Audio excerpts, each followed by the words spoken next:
নমস্কার। আজকে আমরা সিংহ রাশির বিষয় নিয়ে কথা বলবো।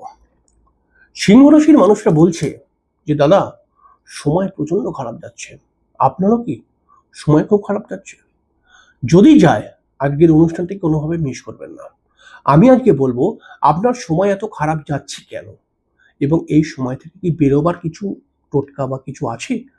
তো এই সমস্যা থেকে বেরোবো কি করে, এই যে কথাটা, এই সব বিষয়টাই বলবো যে কি করে বেরোতে পারেন।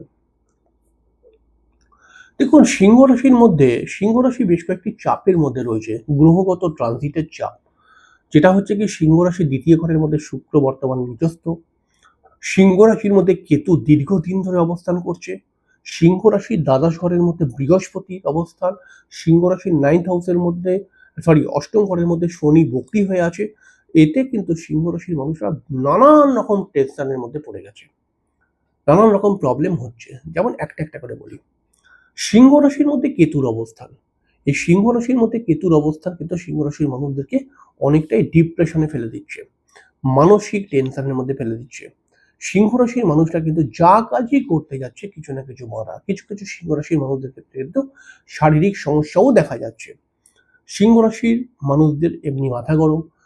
মাথা গরম মানে যে খুব উল্টোপাল্টা তা নয়, মানে একটু লজিক্যাল মাথা গরম, অর্থাৎ কেউ যদি উল্টোপাল্টা কথা বলে এরা বরদাস্ত করতে পারে না।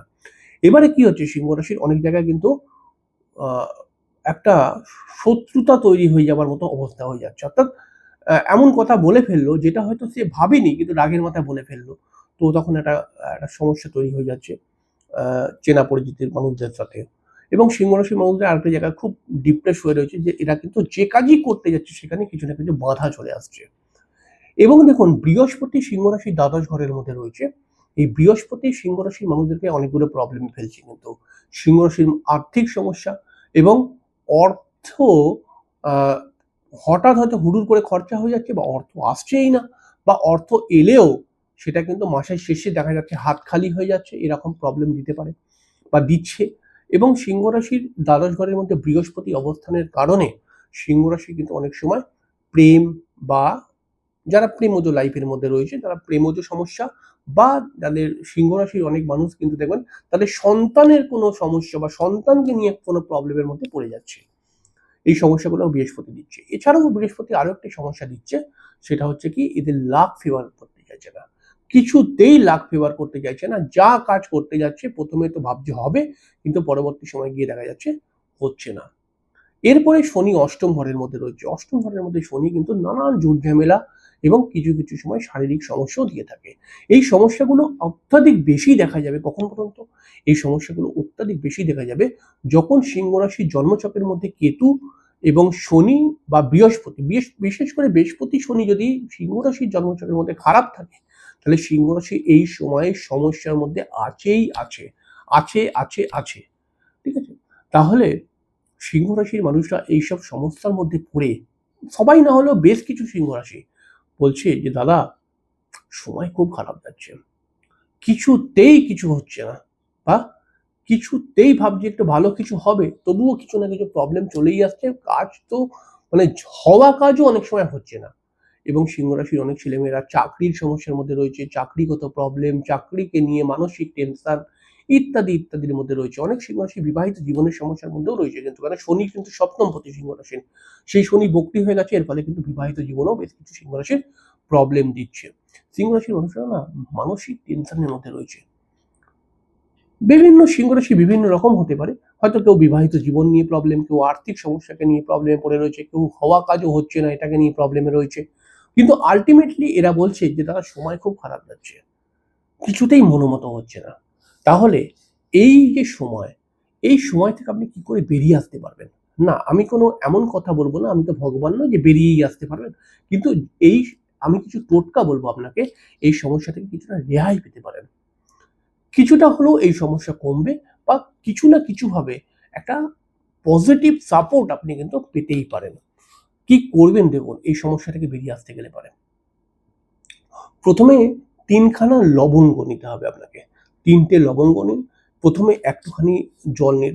তিনটে টোটকা বলবো, তিনটে টোটকার মধ্যে আপনি কিন্তু নিজের সমস্যা থেকে বেরিয়ে আসতে পারবেনই, মানে বেরিয়ে আসার অনেকটাই রাস্তা তৈরি হয়ে যাবে। প্রথমে হাতের মধ্যে একটু জল নিন, ভোলেনাথের সামনে, অর্থাৎ কোনো শিব মন্দিরে চলে যান। বাড়িতে যদি শিব ঠাকুর থাকে তাহলেও হবে। সেই শিব ঠাকুরের কাছে একটু হাতের মধ্যে জল নিন এবং বলুন শিব ঠাকুরের দিকে তাকিয়ে যে, হে ভোলেনাথ, আমি এই সমস্যার মধ্যে বিপর্যস্ত হয়ে রয়েছি। আজ আমি এই ক্রিয়া করছি তোমার সামনে, তোমার ওপরে। তুমি আমাকে আশীর্বাদ দাও যাতে আমি আমার সমস্যা থেকে বেরিয়ে আসতে পারি। বলে হাতের মধ্যে জলটা নিয়ে একটু শিব ঠাকুরের পাশেই কোথাও দিয়ে দেবেন। দিয়ে তারপরে শিব ঠাকুরের মাথায় একটা করে লবঙ্গ দিন।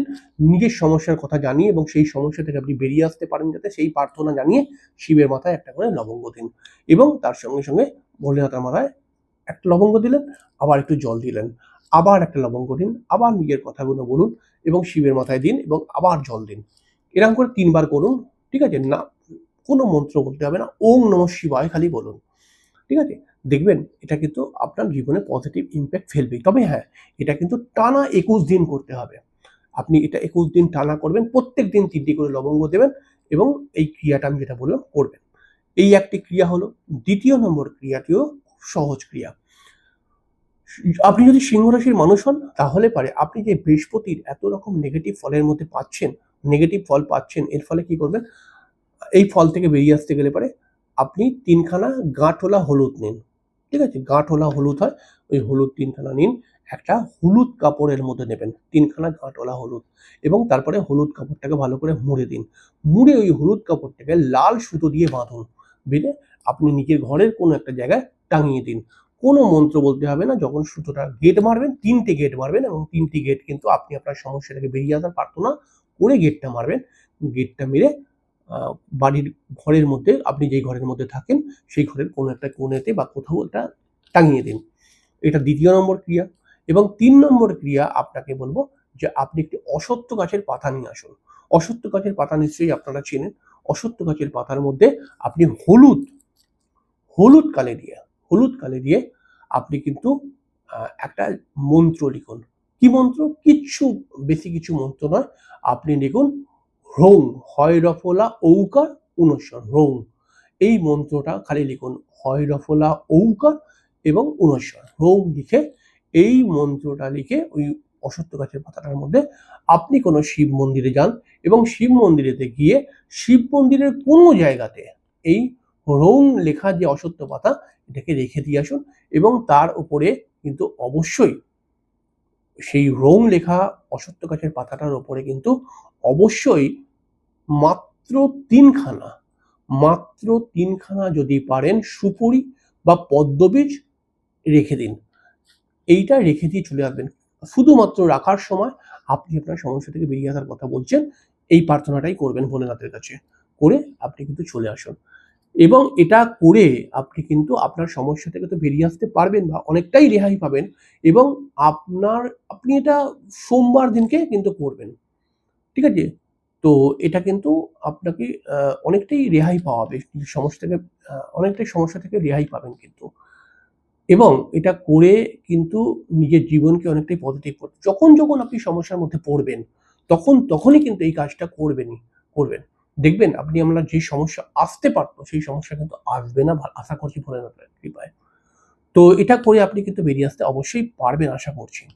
পরের দিন আরেকটি অনুষ্ঠানে চলে আসবেন এবং কমেন্ট বক্সে ওম নমঃ শিবায় কিন্তু একদম লিখতে ভুলবেন না। কারণ এটা কিন্তু খুব প্রয়োজন। ওম নমঃ শিবায় কিন্তু একবার লিখবেন। কারণ এই যে এখন শ্রাবণ মাস চলছে, আমি যখন অনুষ্ঠানটি করছি তখন শ্রাবণ মাস চলছে। তো এই শ্রাবণ মাসে ওম নমঃ শিবায় দুর্দান্ত মন্ত্র একটি। আমি তো ভোলেনাথের ভক্ত, দুর্দান্ত মন্ত্র। ভোলেনাথের অসীম কৃপা রয়েছে কিন্তু। খুব দয়াবান দেবতা ভোলেনাথ, দেবাদিদেব।